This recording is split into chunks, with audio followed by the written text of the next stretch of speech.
राग बहार.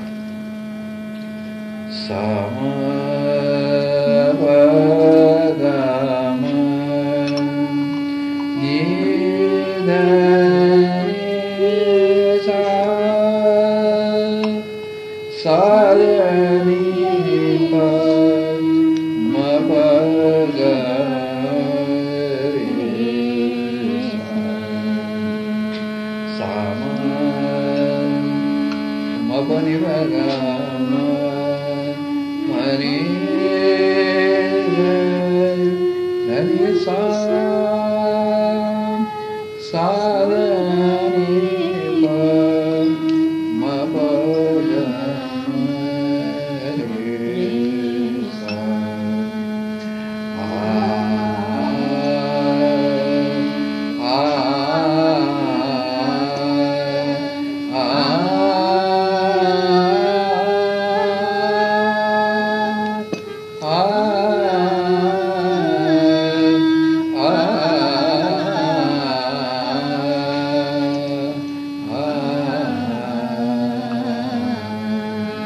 त्रिवेणी संगमी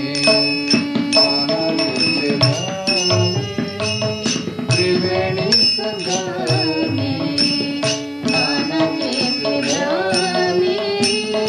त्रिवेणी संगमी नाना तीर्थभ्रामी चित्त नाही करीते व्यर्थ चित्त नाही करीते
नाम जपा हरीचे परंपरा त्याचे परंपरा त्याचे परंपरा त्याचे कुळ शुद्ध परंपरा त्याचे कुळ शुद्ध मुखे म्हणा हरी मुखे म्हणा हरी मुखे म्हणा हरी मुखे म्हणा हरी मुखे म्हणा हरी मुखे म्हणा कोण पुण्याची गणना कोण हरी मुखे म्हणा हरी मुखे म्हणा हरी मुखे म्हणा हरी मुखे म्हणा हरी मुखे म्हणा हरी मुखे म्हणा हरी मुखे म्हणा हरिपाठाचा 10वा अभंग आपण बघतो आहोत. त्रिवेणी संगमी नाना तीर्थे भवी ती चित्त नाही नामी तरी ते व्यर्थ. आपण गंगा यमुना सरस्वती या त्रिवेणी संगमावर म्हणजे प्रयागमध्ये स्नान केले, अनेक तीर्थयात्रा केल्या, तरी सुद्धा चित्तात जर देवाचं नामस्मरण नसेल, भगवंताचं नामस्मरण नसेल, परमेश्वराचं नामस्मरण नसेल, तर ते स्नान की त्या तीर्थयात्रा सगळं काही व्यर्थ आहे. चित्त नाही नामी तरी ते व्यर्थ.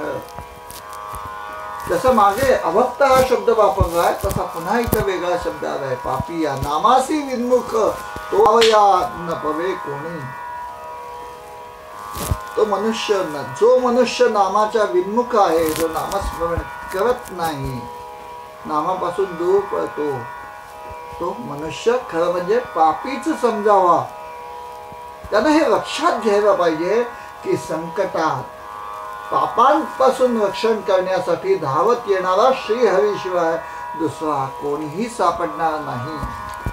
आणि मग त्यासाठी ते वाल्मिकी ऋषींचं उदाहरण देतात. जसं 8व्या अभंगामध्ये माऊलींनी प्रल्हादाचं उदाहरण दिलेलं आहे, उद्धवांचं उदाहरण दिलेलं आहे, अतिशय मोठ्या भगवत भक्तांचं उदाहरण दिलेलं आहे.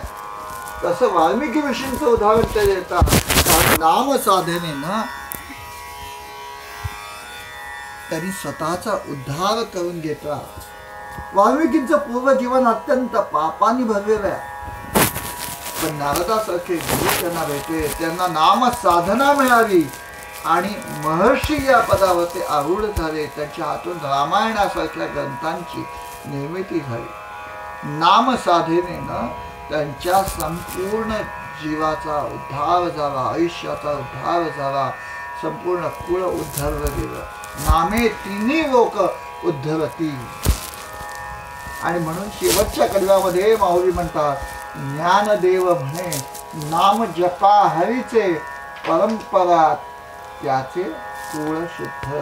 ज्ञानेश्वर महाराज म्हणतात की सर्वांनी हरीचं नामस्मरण करा.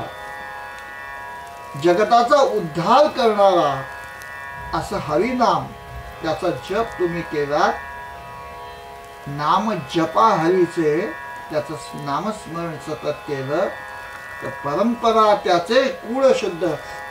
केवळ तुमचा उद्धार होणार असं नाही, तर संपूर्ण कुळाचा उद्धार होईल.